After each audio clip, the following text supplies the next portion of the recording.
వాళ్ళు ఈ పాట పాడండి అని. అది రెవరెండ్ ఎన్జే కాలెబ్ గారు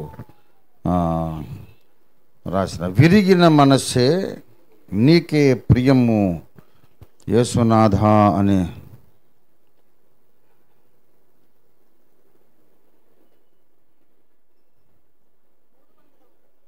మూడు 301 రైట్. దేవునికి స్తోత్రం.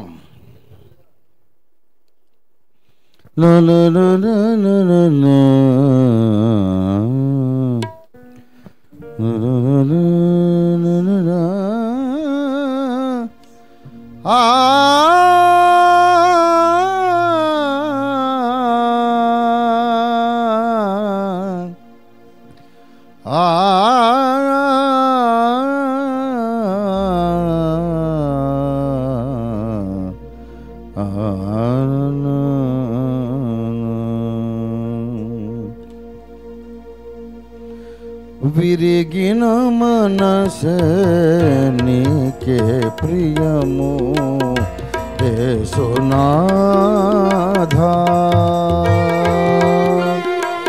ఉన్నతమైన స్థలములయందే వసించువాడా, విరిగే నా మనసు వసింపరావా, వసింపరావా. విరిగిన మనసే నీకే ప్రియము యేసునాథా, విరిగిన దానిని కోరదు లోకం, విరుగని చోని దృష్టిలో శూన్యం. విరిగిన దానిని కోరదు లోకం, విరుగని చోని దృష్టిలో శూన్యం. అలయా కోబును విరిచిన దేవా, అలయా కోబును విరిచిన దేవా, ఇశ్రాయేలుగా మలచుము నల్ని ధరలో, ఇశ్రాయేలుగా మలచుము నల్ని ధరలో, ఈ ధరలో విరిగిన మనసే నీకే ప్రియము యేసునాథా.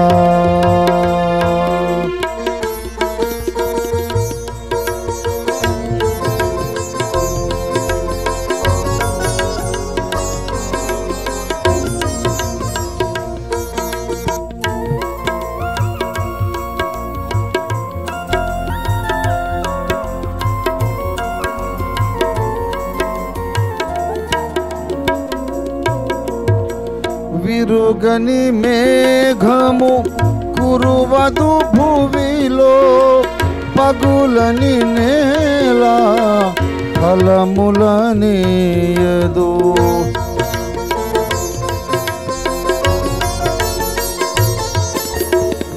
విరుగని మేఘము కురువదు భువిలో, పగులని నేల ఫలములనీయదు. సిలువలో మాకై నలిగిన దేవా, సిలువలో మాకై విరిగిన దేవా, జీవాహారము జీవజలము నీదే, జీవాహారము జీవజలము నీవే, నీవేగా. విరిగిన మనసే నీకే ప్రియము యేసునాథా,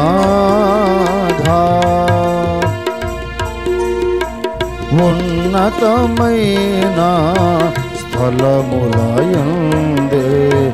వసించువాడా విరిగే నా మనసు వసింపారావా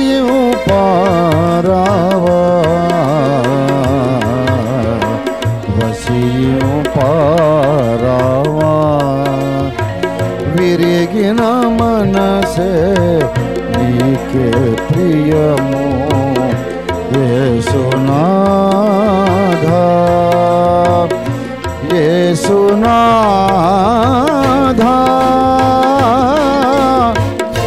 యేసునాథా. దేవునికి స్తోత్రం. హల్లెలూయా. రెవరెండ్ ఎన్జే కాలెబ్ గారు మా బావగారు, మా పెదనాన్న కూతుర్ని చేసుకున్నాడు ఆయన. వారు జనగామ వాస్తవ్యులు. వారి తండ్రి గారు జేకబ్ జేకబ్ గారు. వారు ఘనమైన సేవ చేశారు. వారు రాసిన పాట మన్నే గదయ్యా మన్నే గదయ్యా ఇక రానాయేశ్వరుడు, అవన్నీ ఆయన రాశారు. ఎవరు? వారి తండ్రి గారు రెవరెండ్ జేకబ్ గారు. వారి కుమారుడు ఎన్జే కాలెబ్ గారు, జేకబ్ కాలెబ్. వారు నా అదృష్టవశాత్తు మా అక్కయ్యని చేసుకున్నాడు. ఈ మధ్య మన దగ్గరికి వచ్చారు, వచ్చారు. దేవునికి స్తోత్రం. వారు ఇంకా చాలా కాలం ఆరోగ్యంగా బాగుండాలి, ఇంకా అనేకమైన అద్భుతమైన గీతాలు వారు రాయాలని కాలెబ్ గారి కొరకు మనం ప్రార్థన చేద్దాం. ఒక అద్భుతమైన క్రిస్మస్ గీతం ఉంది కదా, ఏం పాట అది? పశుశాలలో నీవు. అది కూడా ఆయన రాసిందే. అద్భుతమైన వరం దేవుడు వారికి ఇచ్చారు.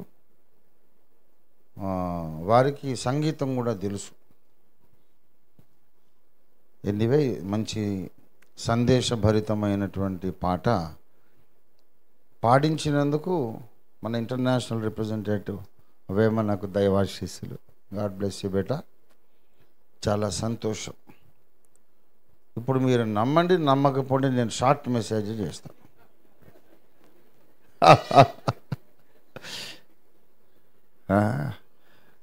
నాకు మరీ ఇన్సల్ట్ అయిపోతుంది. నేను షార్ట్ మెసేజ్ అని చెప్తే ఎవరు నమ్మడం లేదు. అయినా సరే నాకు రోషం వచ్చేసింది ఇప్పుడు. అయ్యా దేవునికి స్తోత్రము. మంచిది. అయినా కూడా నేను 1 కదా 2 o'clock ముగించడానికి నేను ప్రయత్నం చేస్తాను. దేవునికి స్తోత్రం. హల్లెలూయా. 3 ముఖ్య ప్రకటనలు ఉన్నాయి. రేపు 2వ తారీఖున జగద్గిరిగుట్టలో పాస్టర్ తోట నరసింహులు గారు సువర్ణమ్మ గారుల గృహంలో మహిళా సమాజం, ప్రత్యేకమైన స్త్రీల సమాజ కూటం నిర్వహించబడుతుంది. మీకందరికీ కూడా ఆహ్వానం. అవకాశం ఉన్న వాళ్ళు స్త్రీలందరూ ప్రత్యేక ఆహ్వానితులే. అక్కడ నేనే వాక్య పరిచయం చేస్తాను. ఉదయం 10ంటికి స్టార్ట్ అవుతుంది. లంచ్ ఏర్పాటు ఎలాగో ఉన్నది కనుక అందరూ కూడా, స్త్రీలందరూ కూడా తప్పకుండా, మహిళా సమాజం తప్పకుండా రండి. పురుషులు ఒకవేళ మేము రావాలి వాక్యం వినాలి అనుకున్న వాళ్ళు వస్తే, ఎవరైనా అరుదుగా వస్తారు, ఎందుకంటే జాబుల్లో ఉంటారు, మీరు మీ పనుల్లో ఉంటారు. ఒకవేళ మరీ అంత కఠినంగా పురుషులు ఎవ్వరు కనపడొద్దు అని అంటే, అట్లా అక్కడ నరసింహులు గారు ఎట్లాగూ ఉంటారు, వాళ్ళ అబ్బాయి అభి ఎలాగూ ఉంటాడు, బోధకుడు కూడా ఎట్లాగో పురుషుడే. కాబట్టి అంత ఖచ్చితమైనటువంటి నిషేధమేం లేదు. మీరు పురుషులు ఎవరైనా ఆసక్తి కలిగి ఉంటే వారు రావచ్చు. ఇది ప్రత్యేకంగా మహిళల కొరకైన ఉజ్జీవ కూటం. అందరూ మహిళలందరూ ఆహ్వానితులు. ఇది మొదటి ప్రకటన. ఇది 2వ తారీఖు.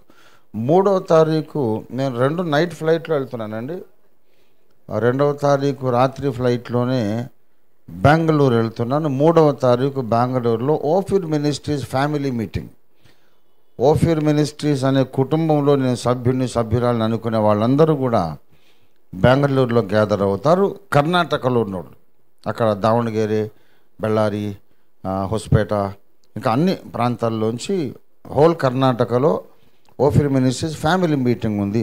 ఉదయం నుండి సాయంత్రం వరకు అక్కడ నేను వాక్య పరిచయం చేస్తాను. ఆ తర్వాత అటు నుంచి అటు 4వ తారీఖు వైజాగ్ ఫ్లై అయ్యి వెళ్ళిపోతాను. ఇక్కడ నుంచి అబ్బుల్ గారు, కిరణ్ ఇక్కడ నుంచి వస్తారు. 5వ తారీఖున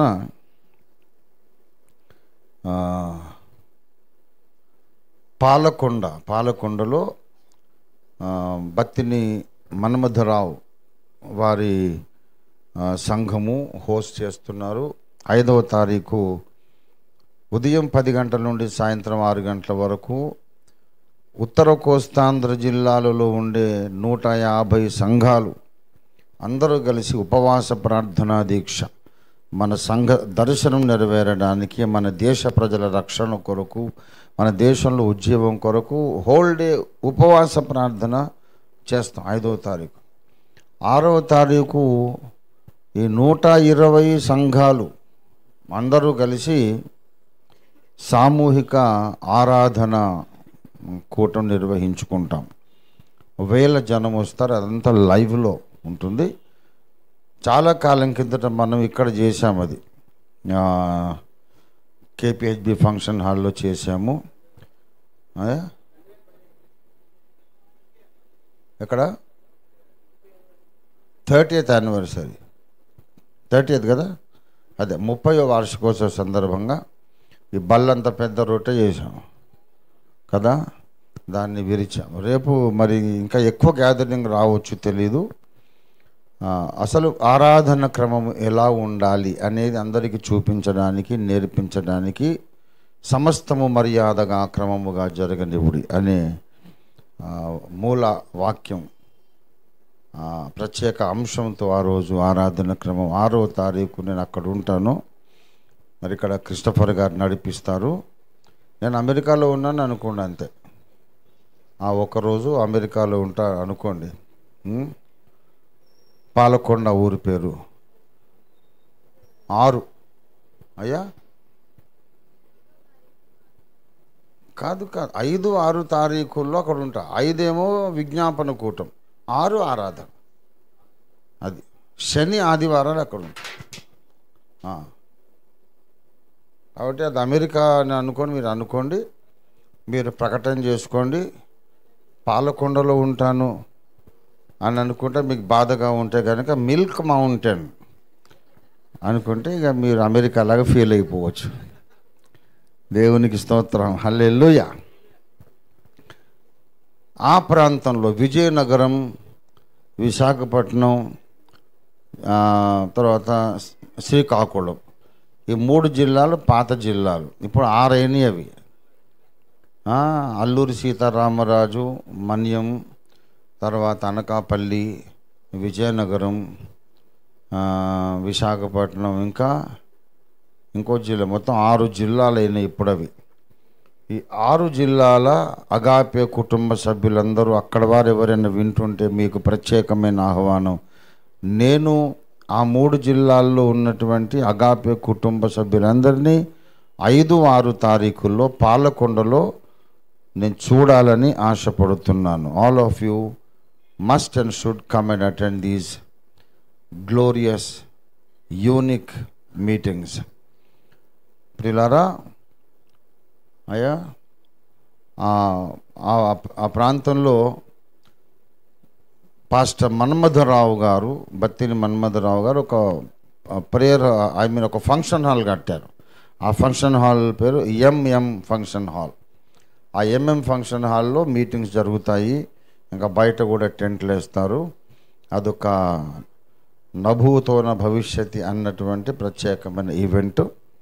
ఆ ఒక్కరోజు మీరు కొంచెం కోఆపరేట్ చెయ్యాలి. దేవునికి స్తోత్రం, దేవునికి మహిమ, హల్లెలూయా. మంచిది. హల్లెలూయా జయమనుచు పాడెదం, ఏలియా దినములే వచ్చెను. హల్లెలూయా జయమనుచు పాడెదం ఏలియా దినములే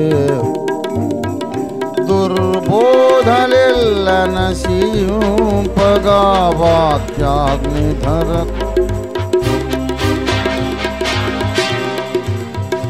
నశింపగా వాక్యాగ్నిధరకు దిగి వచ్చెను. హల్లెలూయా హల్లెలూయా హల్లెలూయా హల్లెలూయా హల్లెలూయా హల్లెలూయా హల్లెలూయా హల్లెలూయా హల్లెలూయా జయమనుచు పాడెదం ఏలియా దినములే వచ్చెను. దేవునికి స్తోత్రం. హల్లెలూయా. ప్రభునందు నాకు అత్యంత ప్రియులారా, 1 కొరింథీ పత్రిక 11వ అధ్యాయము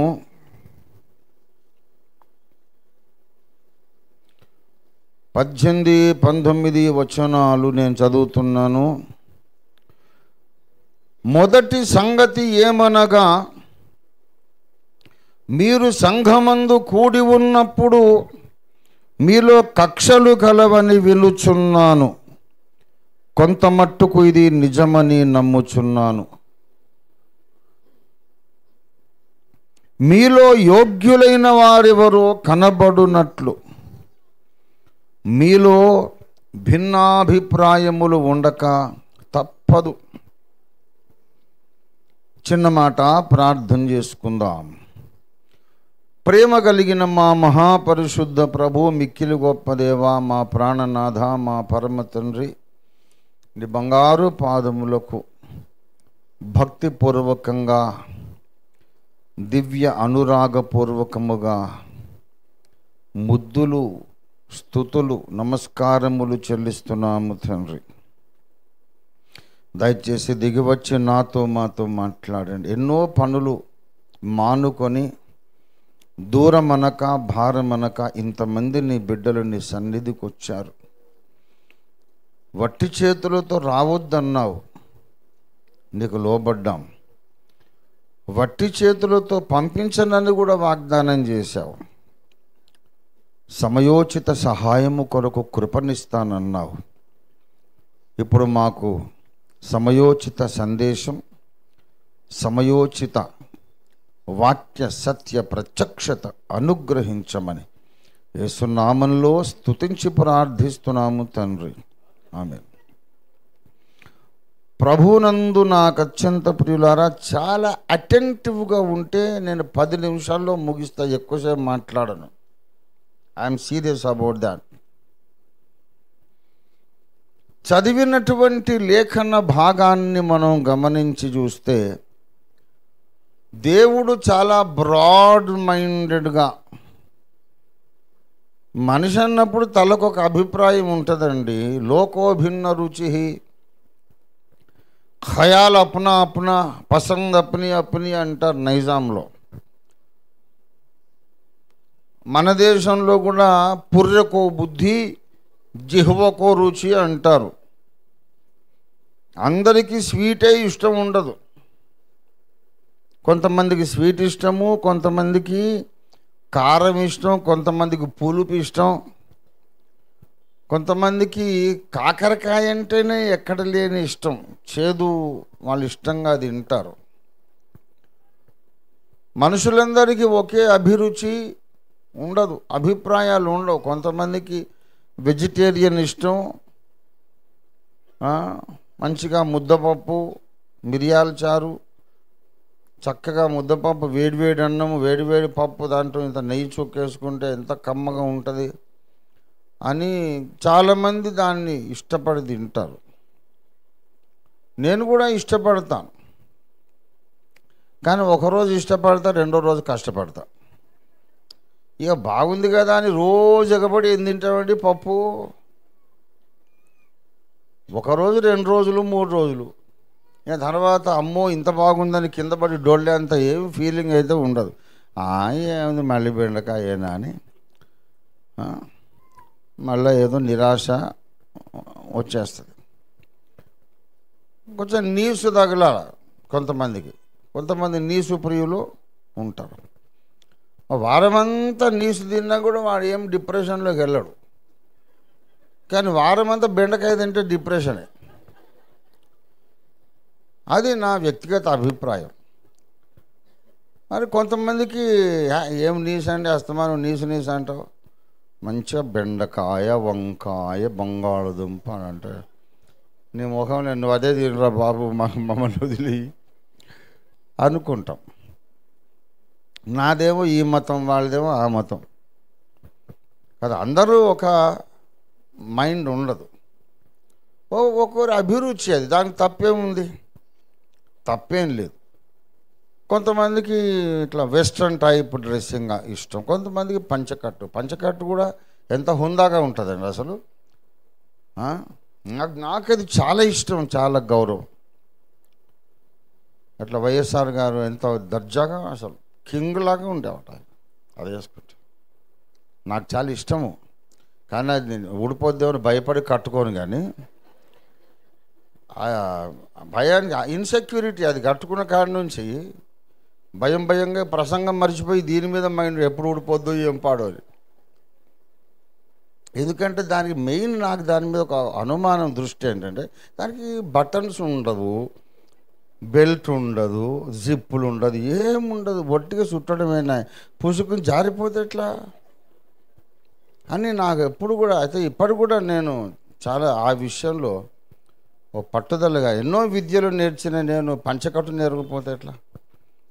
కొంతమంది పెద్దలను అడుగుతున్నా, సార్ నాకు నేర్పించండి, కనీసం ఉన్న 66వ జన్మదినానికైనా నేను పంచకట్టు ఉత్తరీయం వేసుకోవాలి అని చెప్పి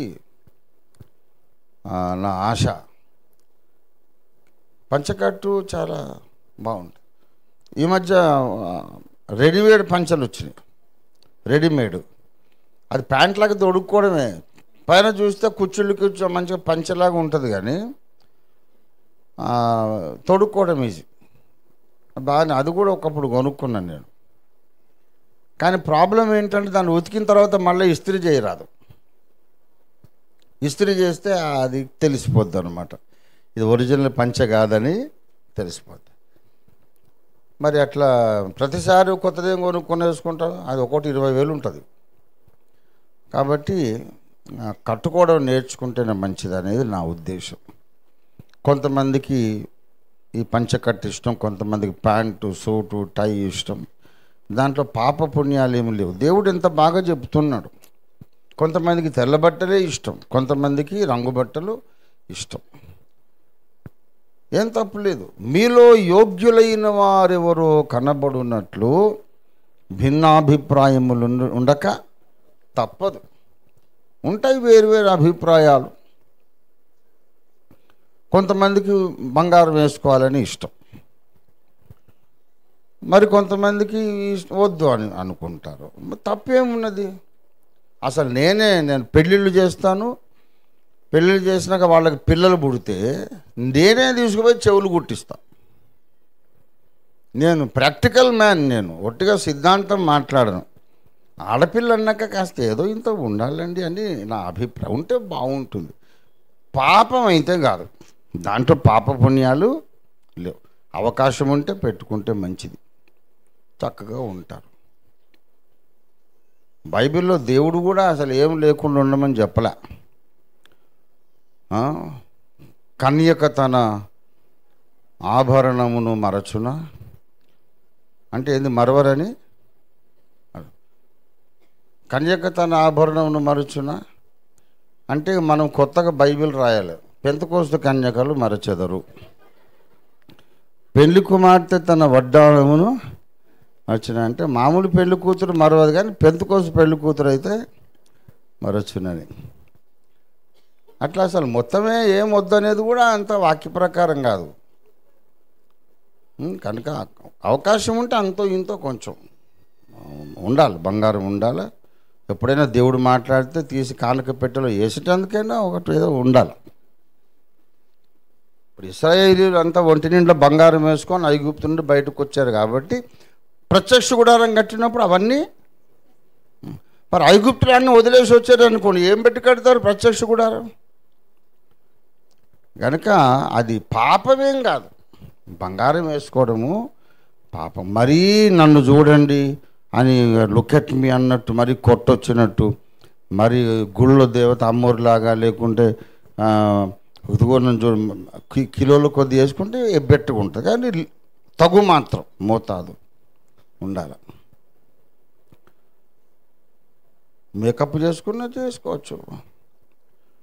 మీరు పౌడర్ చేసుకుంటే దేవునికి మహిమ వస్తుందా అన్నాడు ఒక ఆయన. అంటే నేనన్నా మరి నూనె గారుతుంటే మహిమ వస్తుందా అని అడిగాను. నీ ముఖం అంతా జిడ్డు గారుతుంటే మహిమ వస్తుందా బాబు? శుభ్రంగా ఉండండి. దానికి సిద్ధాంతం ఏముందండి? పౌడర్ కూడా సిద్ధాంతమేనా? అదేం దానికి అది ఆత్మీయ విషయం కాదు కదా. కొంతమంది డ్రై స్కిన్ ఉంటుంది, పొద్దున మొహం కడితే సాయంత్రం దాకా ఫ్రెష్గా ఉంటుంది. మరి నాకు ఒంటి నిండా నాకంతా కొవ్వు ఎక్కువ కాబట్టి నాది ఆయిలీ స్కిన్. మొహం కడుక్కొని ఒక అరగంటకి మళ్ళీ మొత్తము నిగని నూనె బయటకు వచ్చేది. అందుకని నేను కొంచెం పౌడర్ వేసుకుంటాను నేను. అందుకే దానికేం తప్పు కాదు. కొంతమంది వేసుకోరు, వేసుకోకపోయినా ఫ్రెష్గా ఉంటారు. కావాలంటే కొద్దిపాటి అందంగా కనపడే ప్రయత్నం చేయవచ్చు, తెల్ల బట్టలు వేసుకోవచ్చు, రంగు బట్టలు వేసుకోవచ్చు, ఏ బట్టలైనా వేసుకో. శరీరం అయితే కప్పుకోవాలి, అది చాలా ముఖ్యం. నువ్వు ఇండియన్ డ్రెస్సా, వెస్ట్రన్ డ్రెస్సా, పంజాబీ డ్రెస్సా, షర్ట్ షల్వార్, అది ఏదైనా వేసుకో, but cover your body properly. కొంతమంది ఇండియన్ డ్రెస్ వేసుకొని కూడా ఎక్స్పోజర్ చేసేవాళ్ళు ఉంటారు. కొంతమంది వెస్ట్రన్ డ్రెస్ వేసుకున్నా సరే పర్ఫెక్ట్గా కప్పుకునే వాళ్ళు ఉంటారు. Covering the body is important. అది ఇండియనో వెస్టర్నో కానీ కవర్ యువర్ బాడీ. మీకు వెరైటీ ఉంది, ఏ ఆహారం అన్నా తినొచ్చు, ఏ బట్టలైనా కట్టుకోవచ్చు. భిన్నాభిప్రాయములు ఉండక తప్పదన్నప్పుడు ఈ పౌలు భక్తుడే తీతుకు రాసిన పత్రిక 2వ అధ్యాయం 15వ వచనంలో ఏమంటాడు చూడండి. వీటిని గూర్చి బోధించుచు హెచ్చరించుచు సంపూర్ణాధికారముతో దుర్బోధను. మరి ఇదేంటండి? ఇంతసేపు ఏమో చాలా బ్రాడ్ మైండెడ్ లాగా మాట్లాడి, ఏ బట్టలన్నా కట్టుకో, ఏ రంగన్నా వేసుకో, నగలు అవసరమైతే వేసుకో అని అంత భిన్నాభిప్రాయాలు ఉండొచ్చు, ఒక్కొక్కడికి ఒక్కొక్క అభిరుచి ఉంటుంది అని ఇంత బ్రాడ్ మైండెడ్గా మాట్లాడి, ఇప్పుడు సడన్గా ఏమంటున్నాడు? సంపూర్ణాధికారముతో దుర్బోధను ఖండించుము. ఎందుకు ఖండిస్తావా? భిన్నాభిప్రాయములు ఉండక తప్పదని నువ్వే అన్నావుగా. ఈ ధర్మ సూక్ష్మము నేర్పడానికి ఇవాళ కూర్చున్నాను నేను ఈ గురువు పీఠం మీద. ఈ గురుపీఠం మీద అందుకే కూర్చున్నా. నీవు భిన్నాభిప్రాయములు ఉంటే ఉండనిమని ఒక దగ్గర అంటాడు. ఏదైనా దుర్బోధ కనపడితే సంపూర్ణాధికారంతో ఖండించు. అక్కడ అనుకోవద్దా? అది వాడి అభిప్రాయం, ఇది నా అభిప్రాయం అండి. ఇప్పుడు పరిశుద్ధాత్మను పొందాలని నేను అనుకుంటున్నా, పరిశుద్ధాత్మ అక్కర్లేదని వాడు అనుకుంటున్నాడు. భిన్నాభిప్రాయములు ఉండక మానదు, ఉండని అన్నాడు. వాడు అట్లే ఉండని, నేను ఎట్లే ఉండని. ఎందుకు సిద్ధాంత విషయాల్లో రాద్ధాంతం చేయాలి? ఏమండి, 2వ రాకడ విషయం ఉంది. శ్రమల కాలం తర్వాతే ప్రభు వస్తాడని రంజీ తోఫీర్ గారు చెబుతున్నాడు. శ్రమలకు ముందే సంఘం ఎత్తబడుతుంది అని అనేక మంది బోధకులు చెబుతున్నారు. పోనీ అది వాళ్ళ అభిప్రాయం, ఇది మన అభిప్రాయం. ఇదే రైట్, అది తప్పు, దిద్దుకోండి అని ఎందుకు మనం గోలబెట్టాలి? ఎందుకు ఈ రాద్ధాంతం?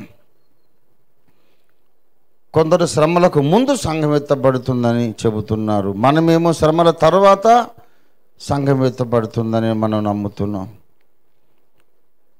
యోగ్యులైన వారెవరో కనబడినట్లు భిన్నాభిప్రాయాలు ఉంటాయి సార్. వాడు అట్లాగే నమ్ముతాడు, మనం ఇట్లాగే నమ్ముతాం. పోనీలే అని ఎందుకు అనుకోకూడదు? భిన్నాభిప్రాయములు ఉండొచ్చు అని 1 కొరింథీ 11లో రాసిన ఆయన ఎవరు?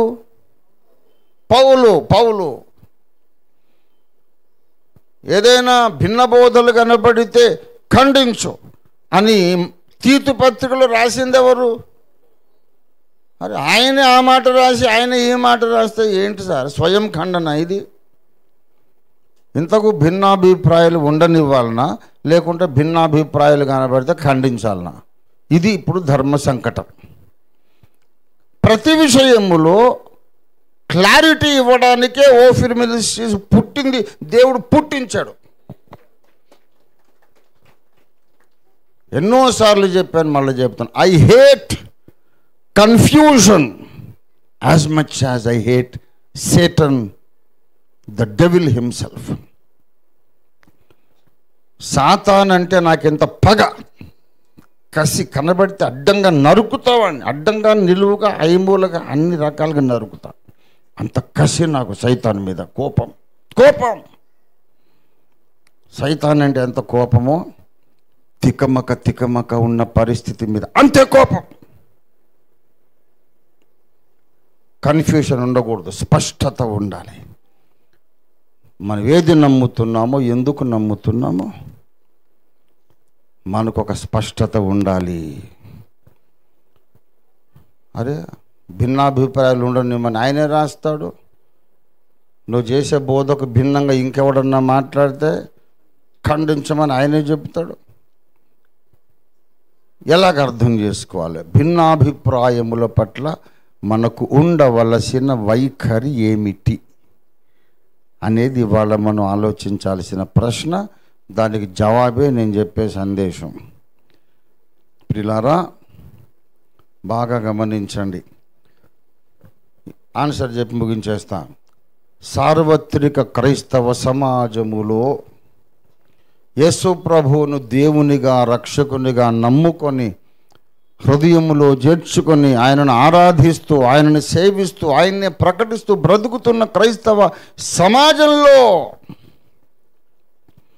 బోధలు, అభిప్రాయములు అనేవి 2 రకాలు. స్థూలముగా మనం చూస్తే 2 రకాలు. ఎలా చూస్తే మర్చిపోదు, ప్రతి మాట ముఖ్యమే, ఏదో నోటికి అట్లా గాలికి అనేది కాదు అది. స్థూలముగా అంటే రఫ్ డివిజన్, స్థూలంగా చూస్తే 2 రకాల బోధలు. వాటిని ఎలా పేరు పెట్టాలి, ఎలా నామకరణం చేయాలంటే ఎసెన్షియల్స్ అండ్ నాన్ ఎసెన్షియల్స్. అత్యవసరమైన సిద్ధాంతములు, అవశ్యము కానటువంటి సిద్ధాంతాలు, ఈ 2. ఇప్పుడు సూక్ష్మంగా, ఇంతకుముందు ఏమన్నా స్థూలంగా చూస్తే 2 రకాలు. ఇంకా సూక్ష్మంగా మనం ఆలోచిస్తే అవసరమైనవి అన్ననే ఎసెన్షియల్స్. అందులో దేనికి అవసరమైనవి అనే ప్రశ్న ఉంది. అందులో 3 రకముల సిద్ధాంత వర్గీకరణ ఉంది. అవసరమైన వాటిలో 3 రకాల సిద్ధాంత వర్గీకరణ, classification of doctrine. It is divided into 3 sections, 3 categories. ఏది డివైడెడ్? ఎసెన్షియల్ డాక్ట్రిన్స్, అత్యవసర సిద్ధాంతములను 3 భాగాలుగా విభజించి చూడాలి. అత్యవసరం అంటే దేనికోసం అవసరం అన్నానే 3 కారణాలు ఉన్నాయి. రక్షణ కొరకు అత్యవసరమైన సిద్ధాంతము. రెండవది ఎదుగుదల కొరకు, మనము దేవుని వశం అయిపోవడానికి, ఆత్మవశులు కావడానికి ఎసెన్షియల్, అత్యవసరమైన బోధలు. మూడవది రాకడలో ఎత్తబడే వధూ సంఘంగా మారడానికి అత్యవసరమైన బోధలు. ఈ 3 క్లాసిఫికేషన్, 3 క్లాసెస్ ఆఫ్ డాక్ట్రిన్స్ ఉన్నాయి. All 3 are essential.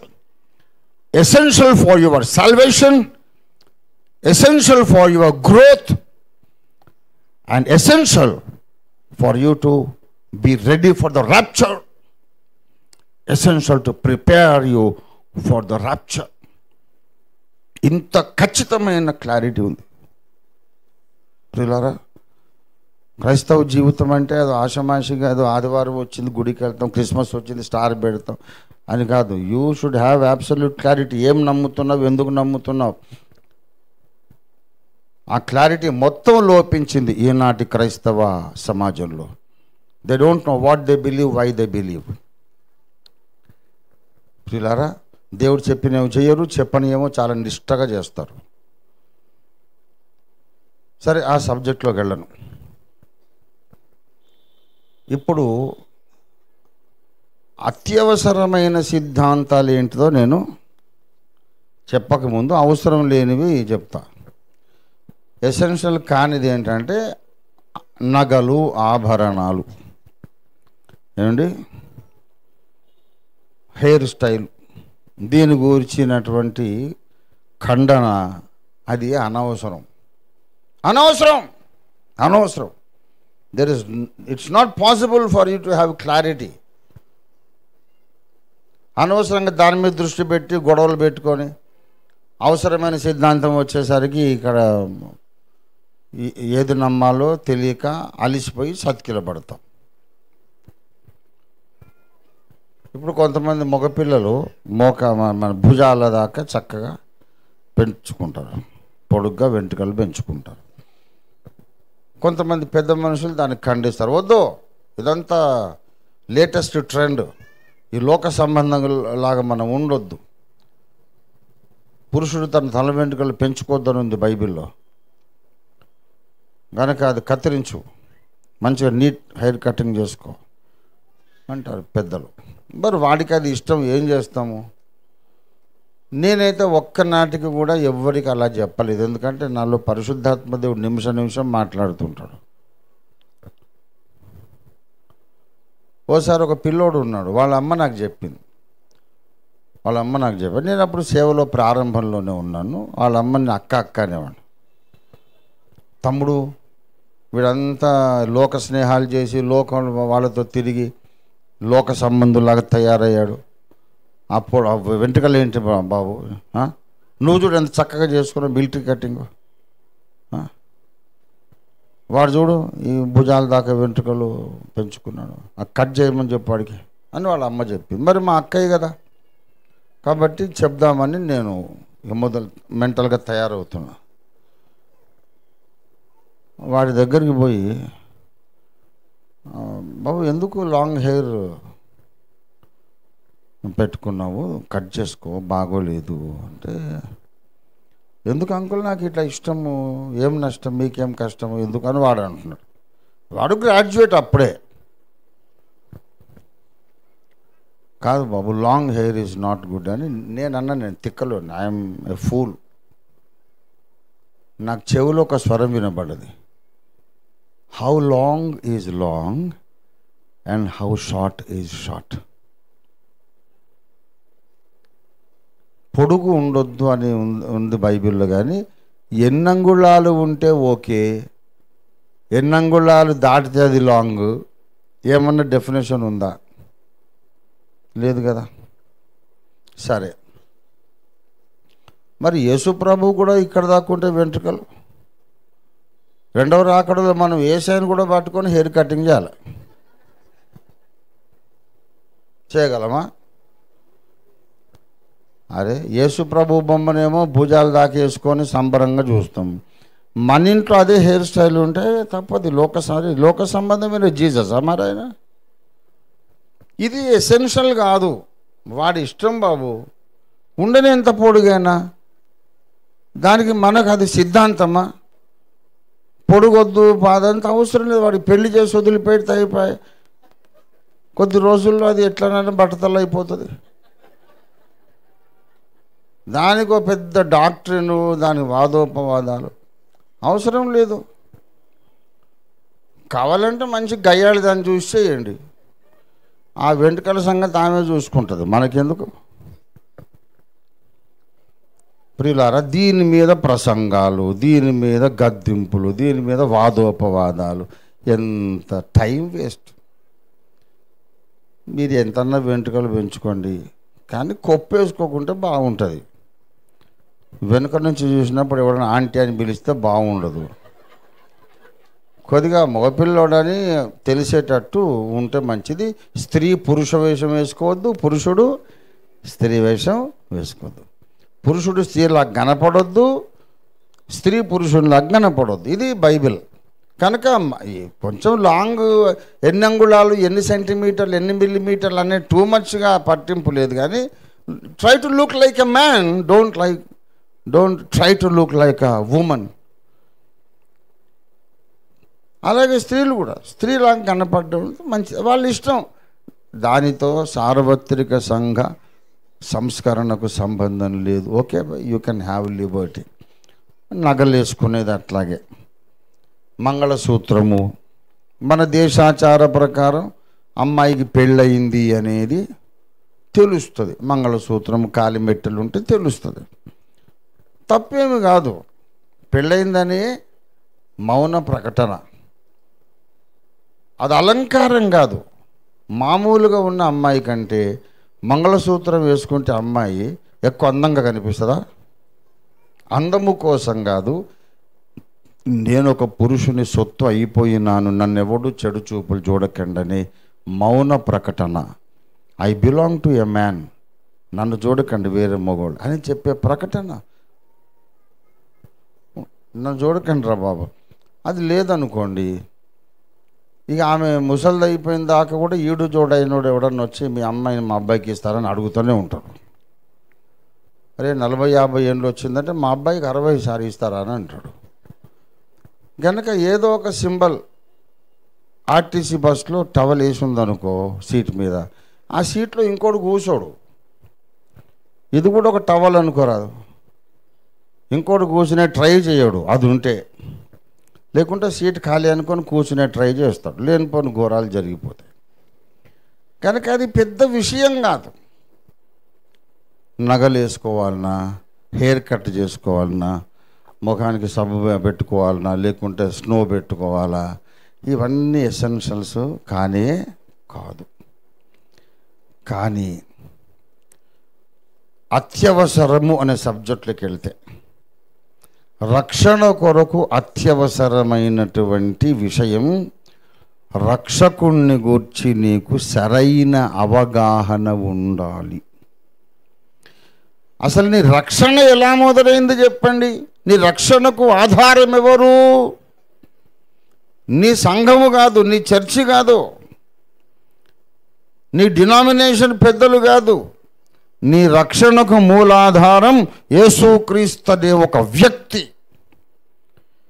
Your salvation depends on a person. ఆయనను గూర్చి నువ్వేమి నమ్ముతున్నావో అది చాలా ప్రాముఖ్యం. నగలు పెట్టుకున్నా పెట్టుకోకపోయినా నీకు రక్షణ వచ్చేది ఉండదు, పోయేది ఉండదు. చిన్న చిన్న మేకప్లు లేకుంటే పౌడర్ పెట్టుకున్నా, జడలు వేసుకున్నా, ఏమండి వేసుకోకపోయినా, ఎవరో మొన్న ఒక పెద్ద ఆవిడ చెప్పారు, తల విరబోసుకొని ఉంటే బాగలేదు, మంచిగా కుదురుగా జడలు వేసుకోవాలండి ఆడవాళ్ళకి చెప్పండి అంటే, నేను చెప్పిన వాక్యంలో నాకు అట్లా ఆధారం లేదమ్మా. ఇంకా వాక్యంలో ఉన్న ఆధారం ఏంటంటే, జడలు అల్లుకొనుట చేత అలంకరించుకోకండి అని ఉంది. గనక మీరు జడలు వేసుకున్న మీరు కూడా అందరూ విరబోసుకోవాలని అట్లుందా బైబిల్లో అని అంటారు. జడలు వేసుకోవడం, కొప్పులు వేసుకోవడం అనేది మన దేశాచారం. వారికి అట్లా ఇష్టం ఉంటే ఉండని, నీకెందుకు బాధ? అసలు అవన్నీ సిద్ధాంతాలు కాదు. నీ హెయిర్ స్టైల్ మీద ఆధారపడి నీకు రక్షణ రాదు. నీ ఒంటి మీద బంగారాన్ని బట్టి మీకు రక్షణ రాదు, రక్షణ పోదు. కానీ రక్షకుడైన యేసును గూర్చి నీకున్న అభిప్రాయాన్ని బట్టి నీకు రక్షణ వచ్చేది ఉంటుంది, పోయేది కూడా ఉంటుంది. యేసును గూర్చి నీవేమనుకుంటున్నావు? యేసయ్య అడిగిన ప్రశ్న, క్రీస్తును గూర్చి మీకేమి తోచుచున్నది? ఇది యేసునాథుడు అడిగిన ప్రశ్న. దేవునికి స్తోత్రము. ఏమండి, యేసు ప్రభు వారిని గూర్చి మీకేమి తోచుచున్నది? కారణం ఏమిటంటే ఆయన గూర్చి నీకున్న అభిప్రాయం మీద ఆధారపడి నువ్వు పరలోకానికి వెళ్ళడము, నరకానికి వెళ్ళడము జరుగుతుంది. దయచేసి మత్తయి సువార్త 16వ అధ్యాయము 13.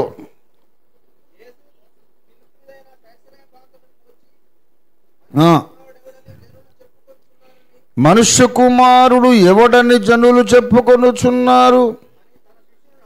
తన శిష్యులను అడుగగా బాప్తిస్మమిచ్చు యోహానని, ఏలియా అని, ఇర్మియా అని, ప్రవక్తల్లో ఒకడని అనిరి. ఎవరిని అడుగుతున్నాడు ఈ ప్రశ్న? 16వ అధ్యాయంలో శిష్యులను అడుగుతున్నాడు. మనుష్య కుమారుడు ఎవడు అని ప్రజలు చెప్పుకుంటున్నారు అంటే ఏలియా అని, ఇర్మియా అని, ఇదని అదని చెప్పు. మరి మీరేమనుకుంటున్నారు అని అడిగాడు. ఎందుకంటే అది ఇంపార్టెంట్, రక్షణ కొరకు ముఖ్యం. మీరేమనుకుంటున్నారు? మత్తయి 16లో శిష్యులను అడిగాడు, మత్తయి 22లో పరిసయ్యులను అడిగాడు. పరిసయ్యులను అడిగాడు, విమర్శకులను అడిగాడు. మత్తయి సువార్త 22వ అధ్యాయము 42వ వచనం.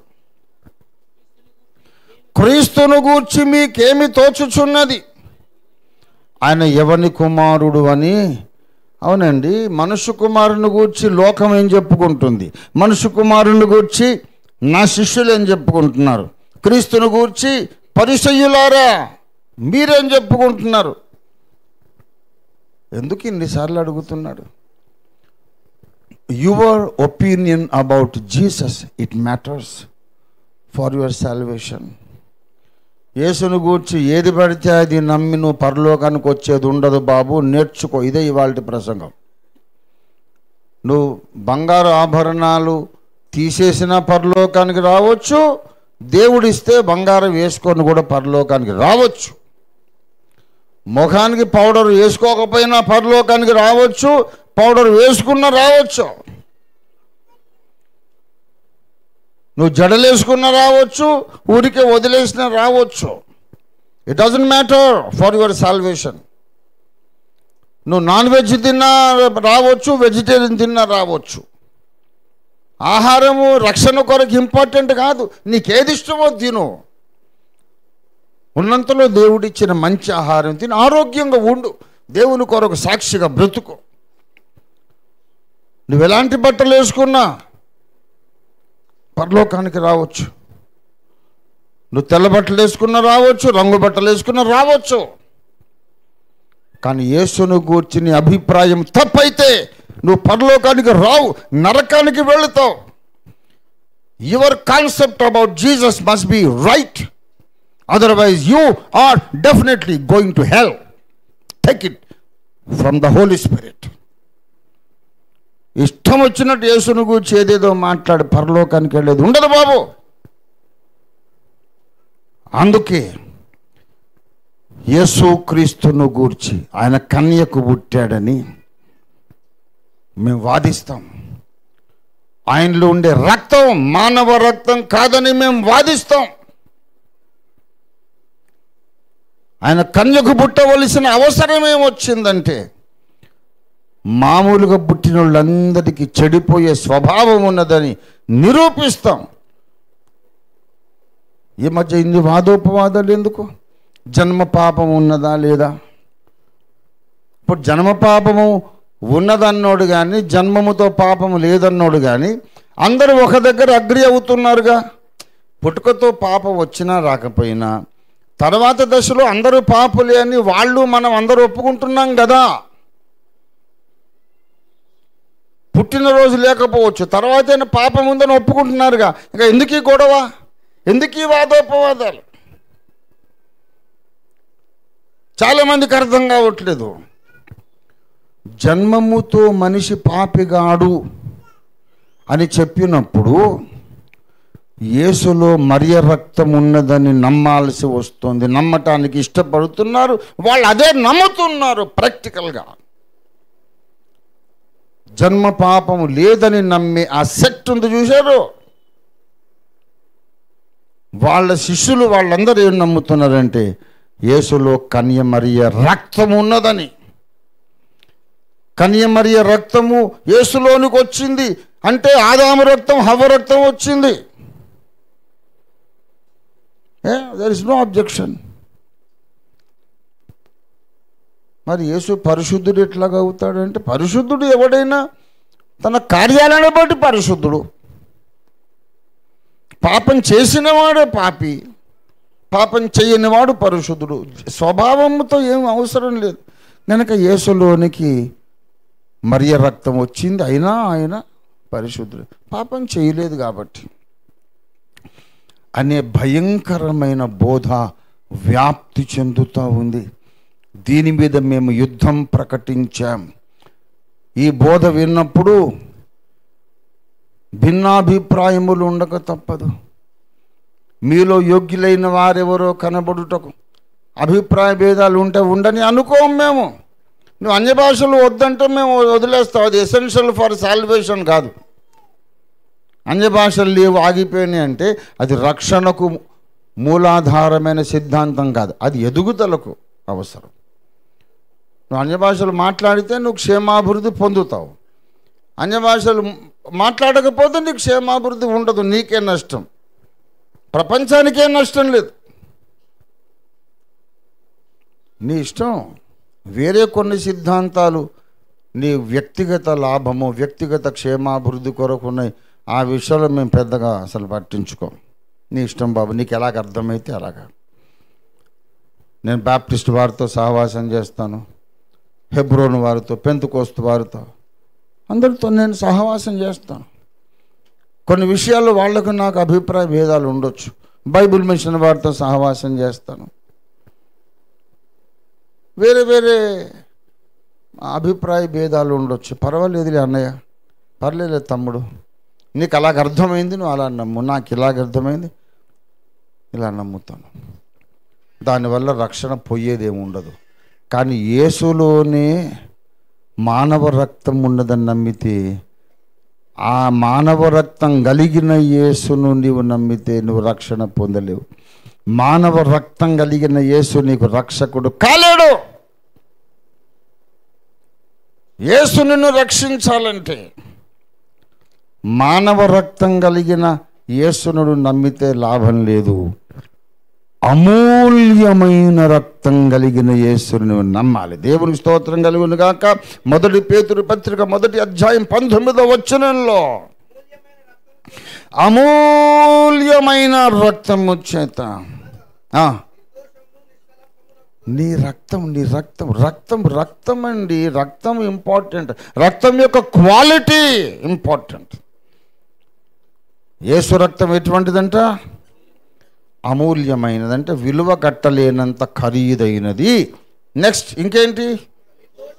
నిర్దోషం అనగా ఏమి లేదు, దోషము లేనిది. నిర్దోషం అంటే దోషము లేనిది. ఇంకా నిష్కళంక రక్తం అంటే కళంకము లేని రక్తం.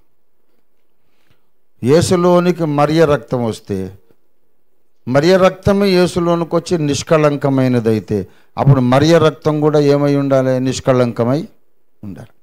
మరియమ్మ వాళ్ళ అమ్మ నాన్నలది కూడా నిష్కళంకమై ఉండాలి. ఇంకా ఈయన స్పెషల్ రక్తం ఏముంది అంటే, మానవ రక్తము కలిగిన రక్షకుడిని నువ్వు నమ్ముతున్నావంటే అసలు నీవు నమ్మిన యేసు బైబిల్ యేసు కాదు, ఆయన వేరొక యేసు. ఎవరైతే యేసులో మానవ రక్తం ఉందని నమ్ముతున్నారో, జన్మ పాపము లేదని నమ్మి, జన్మముతో అందరూ పరిశుద్ధులే గనుక యేసు కూడా జన్మము చేత ఆయన మానవ రక్తమే కలిగి ఉండి కూడా పరిశుద్ధుడు, క్రియలను బట్టి పరిశుద్ధుడు, రక్తాన్ని బట్టి కాదు అని ఎవరైతే నమ్ముతున్నారో 100% వాళ్ళు నరకానికి వెళుతున్నారు. Dear brother, my sister, if you believe that Jesus has Mary's blood, you are going to hell. You are going to hell, 100% sure. పరలోకంలో చూసుకుందాములే అని నేను అనుకోను, ఎందుకంటే వాడికి రావు కాబట్టి. పరిశుద్ధాత్మ మీద వివాదం ఉంది, రెండవ రాకడ మీద వివాదం ఉంది అంటే అక్కడ పోయి చూసుకుందామంట, ఎందుకంటే వీడు వస్తాడు కాబట్టి.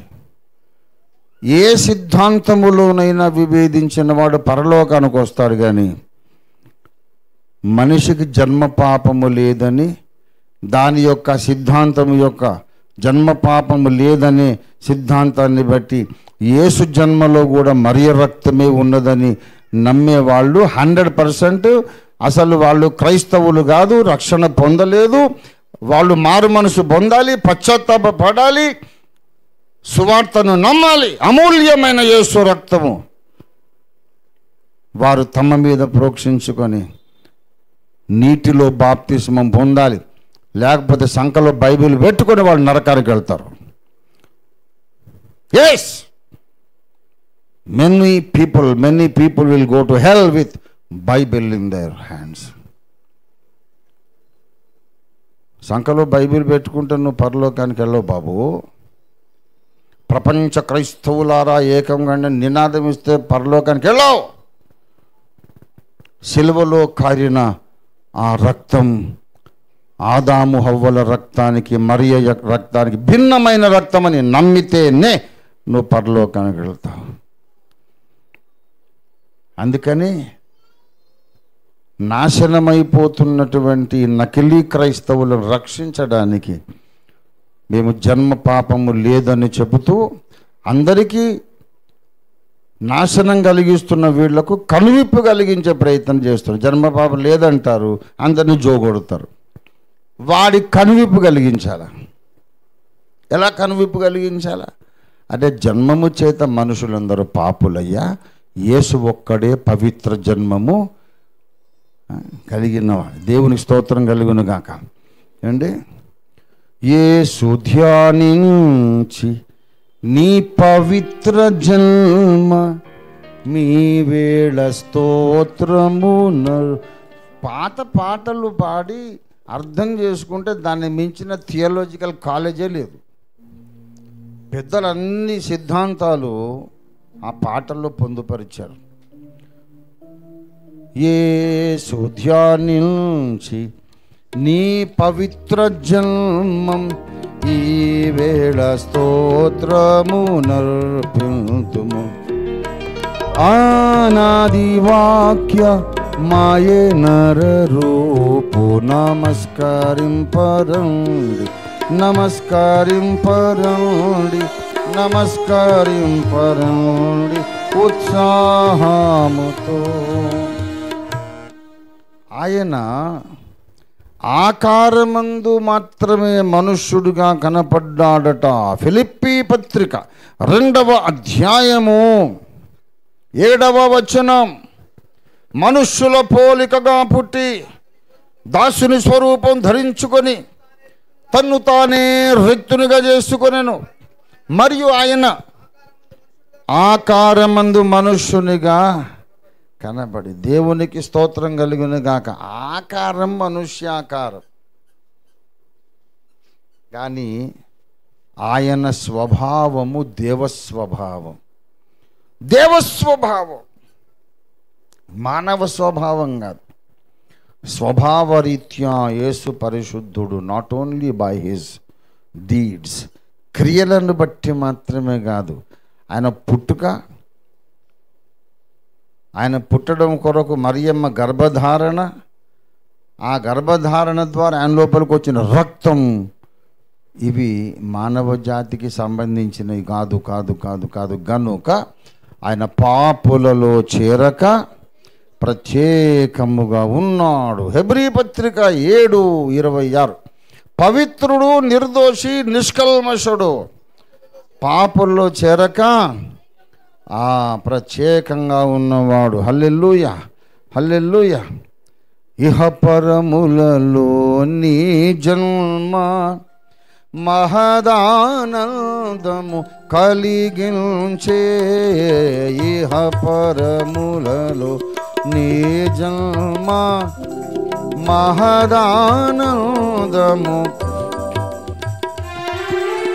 అభయమునిచి మాకు భయభీతిని బాపితివి అభయము భయభీతిని బాపితివి భయభీతిని బాపితివి అసమానుడగు ఓ అసమానుడు by his very character and birth ఆయన అసమానుడు. అరే క్రియలను బట్టి రక్తం మారుతుంది ఒక మాట, నాది ఓ పాజిటివ్ అండి. నేను చాలా చెడ్డ పనులు చేస్తుంటే ఓ నెగిటివ్ అయిపోతుందా?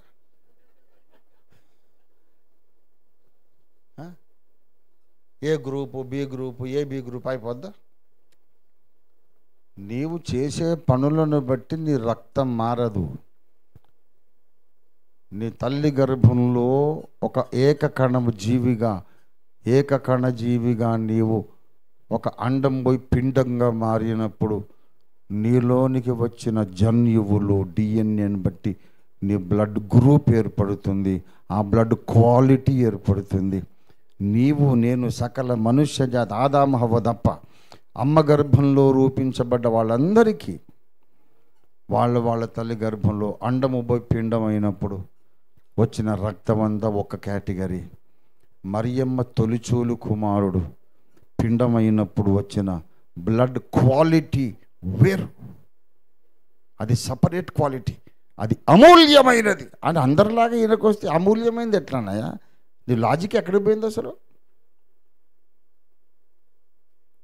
చదివేస్తే ఉన్నమతి పోయిందట. చదువుకోకముందు మార్కెట్కు పోయి కాకరకాయలు ఇవ్వమని తెచ్చాడు. తర్వాత పట్టణం పోయి చదువుకొని బిఏ వచ్చు, బిఈడి బిఎస్సి అంతా అయిపోయి గ్రాడ్యుయేట్ అయి వచ్చినాక మళ్ళీ ఉన్న ఊర్లో ఆ కూరగాయల మార్కెట్ పోయి 2 కిలోలు కీకరకాయ అన్నాడట. అరే కీకరకాయ ఏంటిదే? కాకరకాయ కదా. అరే చదువు లేని వాళ్ళు అట్లా అంటారు సార్, చదువు లేనోడు కాకరకాయ అంటారు. నేను మరి పట్టణానికి పోయి గ్రాడ్యుయేట్ కదా కనుక నేను కీకరకాయ అంటాను. కిలో కందిపప్పు అన్నాడట, కిలో కిందిపప్పు అంటాడట. చదువుకున్నా కదా. అట్లా వీళ్ళకు బాగా చదువు ఎక్కువయి అసలు మూలాలే మర్చిపోతున్నారు. అందరి రక్తం యేసయ్య రక్తం ఒకటైతే ఆయనకు ఇంకొక రక్షకుడు కావాలి. ఆయన మనల్ని రక్షించలేడు. మరియమ్మ రక్తం యేసు లోపలికి వస్తే ఆయనకే ఓ రక్షకుడు కావాలి. అల్టిమేట్గా ఒక్క బుక్క చెప్పి ముగించేస్తా. దేవునికి స్తోత్రం. హల్లెలూయా, హల్లెలూయా. ప్రియులారా, పరిశుద్ధాత్మ మన మీదికి ఎందుకు వస్తాడు? Be happy, I'm finishing the message. పరిశుద్ధాత్మ మన మీదికి ఎందుకు వస్తాడు? మనలను పరిశుద్ధపరచడానికి వస్తాడు అని ఎక్కడుంది అంటే 2వ తెస్సలోనిక 2:13 ఉంది. చదవండి. ప్రభువు వలన ప్రేమింపబడిన సహోదరులారా, ఆత్మ మిమ్మును పరిశుద్ధపరచుట వలనను మీరు సత్యము నమ్ముట వలన రక్షణ పొందటానికి దేవుడు ఆది నుండి మిమ్మల్ని ఏర్పరచుకున్నాడు. 2 మీలో జరుగుట వలన మీరు రక్షణ పొందాలి. 2 కార్యాలు జరుగుట వలన. ఒకటేమో పరిశుద్ధాత్మ దేవుడు మిమ్మును పరిశుద్ధపరచుట వలన మీరు రక్షింపబడాలి. రెండవది మీరు సత్యాన్ని నమ్మడం ద్వారా రక్షణ పొందాలి. లేఖనమే కదా, ఇక దాంట్లో ఏం గుంజాయిష్ లేదు ఏమండి. దాంట్లో ఇంకా మళ్ళీ మార్పు చేర్పులకు అవకాశం లేదు. పరిశుద్ధపరచాలి కాబట్టి మేడగదిలో 120 మంది మీదికి అగ్ని జ్వాలలుగా వచ్చాడు. అగ్ని ఎందుకు చెప్పండి? పరిశుద్ధపరచడానికి, వెండిని బంగారమును శుద్ధి చేయడానికి అగ్ని అవసరం మనుషులందరి మీదికి. అగ్నిగా వచ్చాడు ఆయన. మేడగదిలో 120 మంది పరిశుద్ధాత్మ దేవుణ్ణి స్వీకరించినప్పుడు అందరి మీదికి అగ్నిజ్వాలలుగా దేవుడు వచ్చాడు. ఆ అగ్నిజ్వాలలుగా దేవుని అగ్నిని స్వీకరించినటువంటి భక్తులలో యేసును గన్న తల్లి మరియ కూడా ఉన్నది. అపొస్తలుల కార్యాలు 1వ అధ్యాయము 14వ వచనం చూడండి దయచేసి. వీరితో కూడా కొందరు స్త్రీలు యేసు తల్లి అయిన మరియ, ఆయన సహోదరులు, యేసయ్య సహోదరులు అంటే యూదా పత్రిక రాసిన యూదా, యాకోబు పత్రిక రాసిన యాకోబు, ఆయనకు అన్న తల్లి మరియ, వీళ్ళు కూడా ఉన్నారు 120 మందిలో. వాళ్ళ మీదికి అగ్ని జ్వాలగా వచ్చాడు పరిశుద్ధాత్మ దేవుడు. అపొస్తలుల కార్యాలు 2వ అధ్యాయం 3వ వచనం. మరియు అగ్ని జ్వాలల వంటి నాలుకలు విభాగింపబడి వారి కనబడి ఒక్కొక్కరి మీద వ్రాలెను. అగ్నిజ్వాలలుగానే పేతురు మీదకి వచ్చాడు. యాకోబు, యోహాను, ఆంద్రేయ, ఫిలిప్, మగ్దలేనే మరియా అగ్నిజ్వాలలుగా వాళ్ళ మీదకి వచ్చాడు. ఎందుకంటే పరిశుద్ధపరచాలి. మరియమ్మను కూడా పరిశుద్ధపరచాలి. కాబట్టి మరియ మీదకి కూడా ఎలా వచ్చాడు? అగ్నిజ్వాలగా. మరియమ్మకు యేసయ్య తర్వాత పుట్టిన వాళ్ళు 2 ఉన్నారు. వాళ్ళ మీద కూడా యేసయ్య తమ్ముడు యాకోబు మీదికి అగ్నిజ్వాలగా వచ్చాడు. యేసయ్య తమ్ముడైనటువంటి యూదా మీదికి పరిశుద్ధాత్మ అగ్నిజ్వాలగా వచ్చాడు. యేసయ్యను గన్న తల్లి మరియ మీదికి అగ్నిజ్వాలగా వచ్చాడు. అంటే మరియమ్మకైనా ఆయన తోడబుట్టి ఆయన యేసయ్య తోడబుట్టిన 2 తమ్ముళ్ళకైనా పవిత్రీకరణ అవసరం. అగ్ని చేత కాల్చబడుట మరియకు అవసరం. యూదాకు, యాకోబుకు, పేతురుకు, అపొస్తలులకు అగ్నితో కాల్చబడ్డ అవసరం. ఇంతమందిని పరిశుద్ధపరుస్తానని అగ్నిగా వచ్చినటువంటి పరిశుద్ధాత్ముడు యేసయ్య మీదికి పావురములాగా వచ్చాడు. యేసయ్య మీదికి పావురంలాగా వచ్చాడు. అగ్నిజ్వాలగా ఎందుకు రాలేదని నేను అడుగుతున్నా. యేసు మీదికి పరిశుద్ధాత్మ పావురంగా వచ్చినప్పుడు ఈ 120 మంది మీదికి పావురంలాగా రావచ్చుగా. ఈ 120 మంది మీదికి అగ్నిగా వచ్చినప్పుడు యేసు మీదికి కూడా అగ్నిగానే రావాలిగా. అరే అట్టెట్ట వస్తాడు బాబు, తిక్కలుండకుండా అదేం ప్రశ్నరా? వీళ్ళందరూ కేటగిరీ వేరు, యేసయ్య వేరే కేటగిరీ. పాపులలో చేరక ప్రత్యేకంగా ఉన్నవాడు. యేసుకు పవిత్రీకరణ అవసరం లేదు. దేవునికి స్తోత్రం కలుగునుగాక. హల్లెలూయా. యేసును గన్న మరియకు అగ్నిజ్వాల అవసరమైంది, కానీ మరియ కన్న యేసుకు అగ్నిజ్వాల అవసరం లేకపోయింది. Mark this point. యేసును గన్న తల్లికి పరిశుద్ధీకరించడానికి అగ్నిజ్వాల అవసరమైంది, కానీ ఆమెలోంచి పుట్టిన యేసుకు పవిత్రీకరణ అక్కర్లేదు. నువ్వు ఆల్రెడీ పరిశుద్ధుడు. ఎట్లాగా? ఎందుకంటే మరియమ్మ దాకా ఆదాము హవ్వల రక్తం వచ్చి అక్కడ ఆగిపోయింది.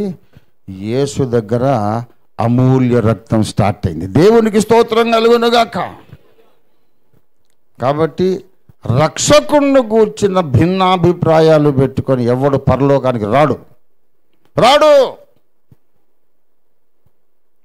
ఏ మానవుడైనా ఒకటే రక్తం, అందరి ఆదాము రక్తము అందరిలో ఉంది, యేసులో కూడా ఉందని పిచ్చి సిద్ధాంతాలు మాట్లాడుతున్న వాళ్ళు ఈగో ప్రాబ్లంకు పోకుండా తెలివిగా ఆలోచించి బుద్ధి కలిగి మారు మనసు పొంది పశ్చాత్తాపడి అనేక మంది నరకానికి వెళ్ళే బోధలు ఇప్పటిదాకా మీరు చేసినందుకు బాధపడి పశ్చాత్తాపడి మారు మనసు పొందండి. జన్మము చేత మనకందరికీ ఆదాము పాపం అంటింది, యేసుకు మాత్రం అంటలేదు. దేవునికి స్తోత్రం కలుగును గాక.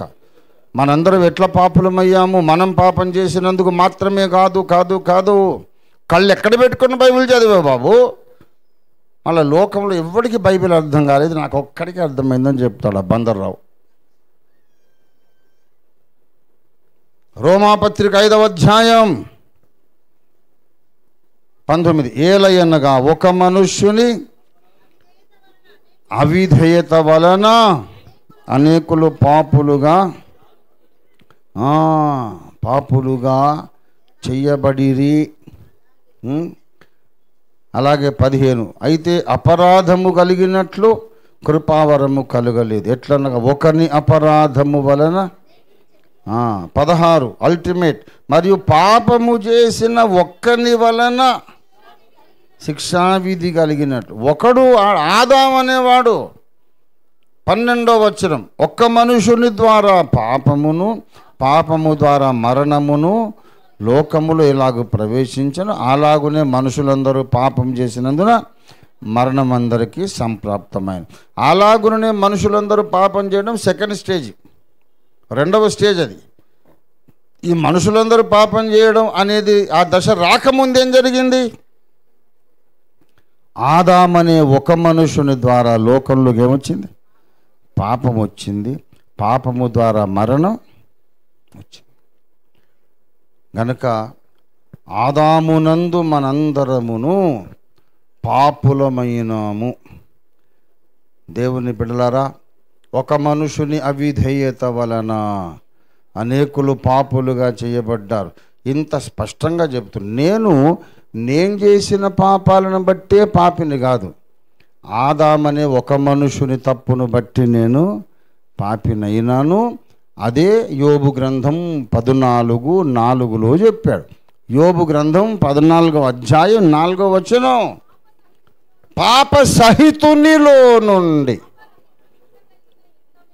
పిల్లలు పుట్టకముందే ఆదాం తప్పు చేశాడా లేదా? పిల్లలు పుట్టకముందే పాపం చేశాడు లేదా? కనుక ఆదాము పాప సహితుడా పాపరహితుడా? చెప్పరేంటండి? ఆదాము పాప సహితుడు. ఆదాము మన మూల పురుషుడే పాప సహితుడైనాక అతనిలో నుండి పాపరహితుడు పుట్టుట ఎన్నడు ఎవడు అలా పుట్ట నేరడు. పుట్టే వాళ్ళందరూ పాప సహితులే పుడుతున్నారు. పాపరహితుడు ఒక్కడే పుట్టాడు. ఈ రక్తానికి సంబంధం లేకుండా పుట్టాడు గనుక యేసు జన్మము చేత పరిశుద్ధుడు గనుక ఆయన మీదికి అగ్నిజ్వాల రానక్కరలేదు. నీలో అసలు శుద్ధి చేయాల్సింది ఏమీ లేదు. నిన్ను చూస్తే నాకు చాలా సంతోషంగా ఉందని శాంతి సమాధానాలకు చిహ్నంగా దేవుడు పావురాకారంతో యేసు మీదకి వచ్చాడు. దేవునికి స్తోత్రం కలుగునుగా. ఇంకా ఎవరి మీదికి కూడా ఆయన పావురంలాగా రాలేదు. అందరి మీదికి అగ్నిగా వచ్చాడు. అందరిలోనూ శుద్ధి చేయాల్సిన కల్మషం ఉంది. మరియలో కూడా ఉంది. మరియమ్మ మీదికి అగ్ని వచ్చింది. యేసయ్య తమ్ముళ్ళ మీద కూడా అగ్ని వచ్చింది. యేసు ఒక్కడే ఎక్సెప్షన్. ఆయన ఒక్కడే పాపుల్లో చేరక ప్రత్యేకంగా ఉన్నాడు. మరియమ్మ కానీ యూదా కానీ యాకోబు కానీ పాపుల్లో చేరినోళ్ళే. యేసు ఒక్కడే పాపుల్లో చేరక ప్రత్యేకంగా ఉన్నాడు. కనుక ఆయన రియల్ జీసస్, అసలైన క్రీస్తు, నిజమైన క్రీస్తు. ఆయనే మన రక్షకుడు. దేవుని స్తోత్రం కలుగును గాక. హల్లెలూయా. యేసులో కూడా హవ్వ రక్తం ఉంది అనేటోడు ఏ యేసుని నమ్ముతున్నాడంటే వేరొక Yesu. He's believing another Jesus. వేరొక యేసును ప్రకటించుకుంటా మళ్ళీ సిగ్గు లేకుండా ప్రపంచ క్రైస్తవులారా ఏకంగా అండేట. ఏమండి, ప్రపంచ క్రైస్తవులారా ఏకమైంది. బాబు నువ్వే క్రైస్తవుడు కాదు, అసలు మారు మనసు పొందండి. 2వ కొరింథీ 11వ అధ్యాయం 4వ వచనం, వచ్చిన వాడెవడైనను మేము ప్రకటింపని మరి ఒక యేసును ప్రకటించిన ఎడల, మీరు పొందని మరి ఒక ఆత్మను మీరు పొందినను, మీరు అంగీకరింపని మరి ఒక సువార్తను అంగీకరించినను, వారిని గూర్చి సహించుట యుక్తం. అంటే ఇప్పుడు సహించుట యుక్తం కాదు. ఎందుకంటే మీరు వేరొక యేసును నమ్మలేదు. అగ్ని బాప్తిస్మం అక్కరలేని యేసును నమ్మారు. జన్మము చేతనే పరిశుద్ధ దేవ స్వభావం గల యేసును మీరు నమ్మారు. వేరొక యేసును నమ్మలేదు. వేరొక యేసును నమ్మి ఉంటే ఈ సున్నతివాదులు దుర్బోధకులను సహించవచ్చు. మీరు నమ్మింది వేరే యేసు అయితే దుర్బోధలన్నీ ఓకే అయిపోతాయి. కానీ మీరు నమ్మింది వేరే యేసు కాదు, లేఖనములోని యేసును నమ్మారు. వేరే యేసును కాదు, పాపుల్లో చేరకుండా ప్రత్యేకంగా ఉన్న యేసును నమ్మారు. తన రక్తములోనే డిఫరెంట్ క్వాలిటీ కలిగిన యేసును నమ్మారు. ఆయనే రక్షకుడు, ఆయన్నే నమ్మాలి, ఆయనకే ప్రార్థన చేయాలి, ఆయనతోనే నడవాలి, ఆయననే లోకానికి చాటించాలి. దేవునికి స్తోత్రం కలుగును గాక. హల్లెలూయా. మిగతా అన్ని విషయాలలో భిన్నాభిప్రాయాలకు మేము ఒప్పుకుంటాం. నువ్వు ఏ బట్టలైనా కట్టుకో, ఏ భోజనమైనా చెయ్యి, ఎట్లా హెయిర్ స్టైల్ అయినా చేసుకో, నీ ఇష్టం. వాటికి అన్నిటికీ పైకి వెళ్ళిన తర్వాత నీకు తగిన ప్రతిఫలం ఉంటుంది. దేంట్లోనైనా విభేదించవచ్చు. యేసును గూర్చి మేము చెప్పిన ఈ అభిప్రాయానికి నువ్వు విభేదించడానికి వీలు లేదు. విభేదిస్తే నేను క్రైస్తవుడిగా నేను గుర్తించను, నా శిష్యులు గుర్తించకండి. వాడు మారు మనస్సు పొంది ఈ జన్మ పాపాన్ని గూర్చిన చెత్తబోధ చేసినందుకు మమ్మల్ని క్షమించమని దేవుణ్ణి మనుషులను క్షమాపణ అడిగేదాకా వాడిని క్రైస్తవునిగా మీరు రికగ్నైజ్ చేయొద్దంతే. He's going to hell. Don't make friendship with him. స్నేహం చేయదు, వాడు నరకానికి పోతున్నాడు. పరిశుద్ధంలాగా వేషం వేసుకొని లోపల తోడేలు వాడు. He's going to hell and he's taking many people to hell. Dangerous wrong doctrine. All wrong doctrines are not so dangerous. బంగారు వేసుకోవాలా, తెల్ల బట్టలు వేసుకో, ఇవి పెద్ద డేంజరస్ కాదు. You can have your own way of dressing. కానీ యేసును గూర్చిన తప్పు సిద్ధాంతం ప్రమాదకరం, మనుషులను నరకానికి తీసుకెళ్తుంది. రక్తములోని డిఫరెంట్ క్వాలిటీ కలిగిన యేసుని మీరు నమ్మండి. మరియ రక్తమున్న యేసు నమ్మకండి. మరియ రక్తమున్న యేసు మీకు రక్షకుడు కాలేడు, వాడికే ఇంకో రక్షకుడు కావాలి.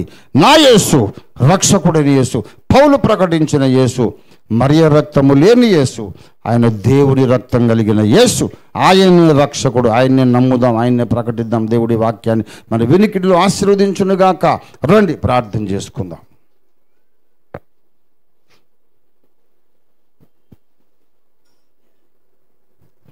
స్తోత్రమునైన మహోన్నతుడా, ప్రేమ కలిగిన మా మహాపరిశుద్ధ తండ్రి, అనేకమైన ప్రమాదకరమైన తప్పుడు సిద్ధాంతాలు లోకంలో వ్యాపిస్తున్నాయి.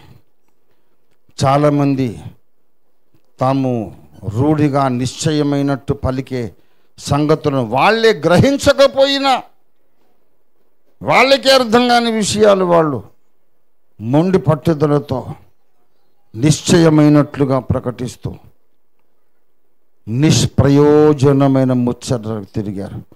నిష్ప్రయోజనమే కాదు, చాలా ప్రమాదకరమైన దుర్బోధలు చేస్తున్నారు. యేసయ్యా, సార్వత్రిక సంఘంలో అనేక మంది లేఖనములో ఉన్న క్రీస్తును నమ్మడం లేదు, పాపుల్లో చేరని క్రీస్తును నమ్మడం లేదు. కొంతమంది ఈ మధ్య హవ్వ రక్తము మరియ రక్తమే కలిగిన క్రీస్తును నమ్ముతున్నారయ్యా. అది వేరొక యేసు, నిజమైన యేసు కాదు అనే సంగతి మీరు మాకు బయలుపరిచినందుకు నీకు వందనాలు. నీ వాక్యం ఫలింపచేయండి. ఏ విషయంలో భిన్నాభిప్రాయములైనా ఉండొచ్చు, కానీ రక్షకుని గురించి భిన్నాభిప్రాయాలు ఉంటే కుదరదు, వాళ్ళకి రక్షణ ఉండదు. గనక అత్యవసరంగా రక్షకుని గూర్చిన సత్యాన్ని ప్రపంచమంతా చాటించడానికి, రక్షకుని గూర్చి వేరుగా తలంచిన వాళ్ళందరూ మారు మనసు పొందటానికి సార్వత్రిక సంఘం అంతటిలో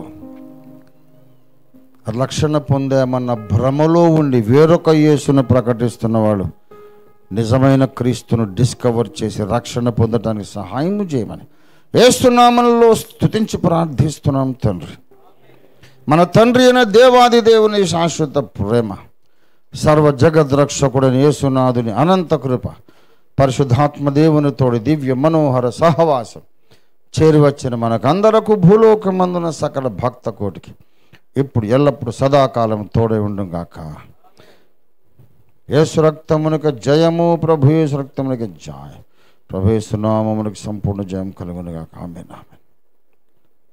అందరికీ వందనాలు. అందరూ లేచి కిరణ్ కూతురు